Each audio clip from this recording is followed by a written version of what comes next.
So if you recall, when we did our energy chapter, energy was conserved, and that was basically that our energy in the beginning equaled our energy at the end unless work was added or taken away. So we have the same thing with momentum. So if we call the amount of momentum that we start with P naught, the amount we end up with as P final, then if no momentum is added or taken away from a system, then P naught equals P final.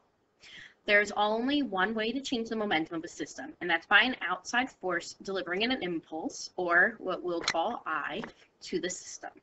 If an outside force acts on a system, the general equation for the momentum is our beginning momentum plus impulse equals our final momentum. So it's just like our E naught plus work equals E final. Both the conservation of momentum and the concept of impulse follow directly from Newton's second law. So sigma F equals ma. So we can develop a formula based on that. So the formula for impulse is impulse equals force times the change in time. So really it's impulse equals force times time. But the reason they put the delta in there, that triangle, is to tell us it's the change in time. And a way to remember this equation is I equals fat, because it looks like an A. The units for impulse are either newtons per second, so force times time, Newton seconds, or kilograms meters per second, which are equivalent. They are equal to the same thing. And if you remember, kilograms meters per second is our unit for momentum. And since impulse equals the change in momentum, you can basically say the impulse is our force times time, or the change in momentum. The impulse delivered to an object or system is exactly equal to the change in its momentum. So an external force of 25 newtons, so force equals 25 newtons, acts on a system for 10 seconds. So our change in time equals 10 seconds. So they want to get the impulse. Impulse equals force times change in time.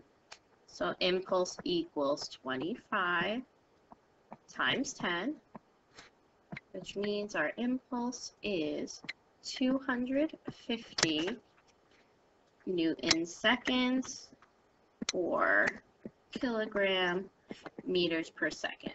I like to use this one only because then I know it's the same exact thing as momentum. In the previous problem, an external force of 25 newtons, so that's from our last problem, acted on a system for 10 seconds. We found that the impulse delivered was 250 newtons per second. In that case, what is the magnitude of change in momentum? Well, we just said impulse is the change in momentum. So if the impulse was 250 newtons per second, our change in momentum is 250 kilograms per meter second. Meters per second, I'm sorry. The momentum change of an object is equal to the A, force acting on it, B, impulse acting on it, C, velocity change of the object, or D, object's mass times the force acting on it. But we just said the definition of impulse is the change in momentum, so it would be B. All right, airbags are used in cars because A, it increases the force on the dashboard, B, increases the time of impact in a collision, C, decreases the momentum of a collision, or D, decreases the impulse in a collision. So if you think about it, an airbag would, when someone crashes, the airbag is going to sit there and slow down how long it takes to hit the dashboard. So the answer is B. By increasing the amount of time during the collision, you reduce the force that you experience to slow you down. This helps to prevent injury because the change in momentum remains the same. Therefore, by increasing the time, you reduce the force. So if you think about it, if impulse equals force times change in time, if the airbag makes the time go up and the impulse is the same, that means the force has to go down so that when they multiply, it still gets the impulse. So you would feel less injury. 12. A car crashes into a concrete wall. The same type of car crashes into a padded wall at the same speed as the first crash. What is the difference between the two crashes? A, the change in momentum. B, impulse applied to the car. C, impact time. Both B and C are true. Well, remember, we just said the impulse doesn't change. It's just that the impact time does. It's basically the same thing as the airbag. So if the impact time changes, the force goes down and they feel less injury. So C. All right, next one. In order to increase the final momentum of a golf ball, we could A, not change the speed of the golf club after the collision, B, increase the force acting on it, C, increase the time of contact between the club and ball, or D, all of the above. Well, you think about it, momentum, we know momentum is mass times velocity, right? The mass is not going to change. So if we keep the speed of the golf club up, then our momentum's going to go up. Okay, well, we also know that the change in momentum equals force times time. So we could increase the force acting on it. So if force goes up, impulse goes up, which makes momentum go up. And the same thing, increase time, it makes impulse go up, which makes the momentum go up. So D, all of the above. An external force acts on an object for 0.002 seconds. So we know our time, 0.002 seconds. During that time, the object's momentum increases by 400 kilogram meters per second. What was the magnitude of the force? So the momentum increases, so that means our impulse is 400 kilogram meters per second. We want to get force. So if impulse equals force times the change in time, to get the force by itself, since it's multiplied by the change in time, we would divide to get the force by itself.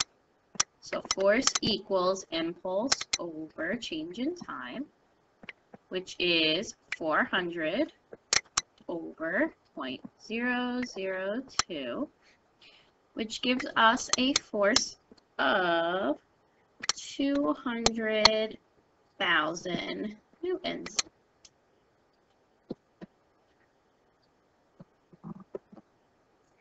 All right, so we have got a 50,000 Newton force.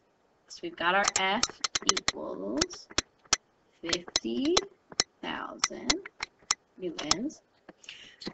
Acts for 0.03 seconds, so our time equals 0.03 seconds on a 2.5 kilogram object that was initially at rest. So our mass is 2.5 kilograms, and our initial velocity was 0, and they want to get our final velocity. So the first thing we want to realize is that our initial momentum, P equals mv. Well, since our v is 0, it's going to end up being 2.5 times 0, which means our initial momentum was 0. All right, so now we want to get what our change in momentum is. So we've got our impulse equals force times change in time, and they gave us that our force was 50,000, and our time was 0.03. So when we multiply that, we get 1,500 kilogram meters per second. So now if we've got our original momentum plus our impulse, it would equal our final momentum. Because remember, impulse is what changes it. So this was 0. So that means our impulse was 1,500, and that has to equal our final momentum, since our beginning momentum was 0. So now, again, we take our momentum equals mass times velocity, but now we're talking about at the end. And we're looking for our final velocity, which means we would divide by mass to get the velocity by itself.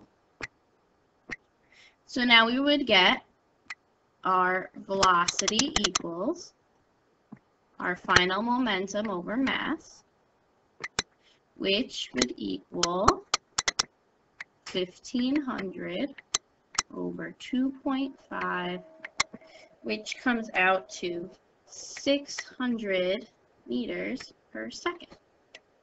All right, so what I need you to do now is just post in the Edmodo assignment what you understood, what you didn't understand, and that's it.